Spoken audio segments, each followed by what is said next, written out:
নমস্কার বন্ধুরা, old and new পেজে আপনাদের প্রত্যেককে আন্তরিকভাবে স্বাগত জানাচ্ছি।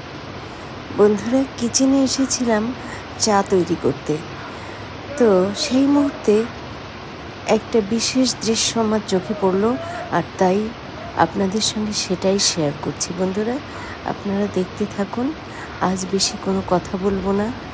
এই বৃষ্টি ভেজা একটা দিনের কিছু অংশের একটু সামান্যতম দৃশ্য আপনাদের সঙ্গে শেয়ার করছি। বন্ধুরা, সঙ্গে থাকুন আর দেখতে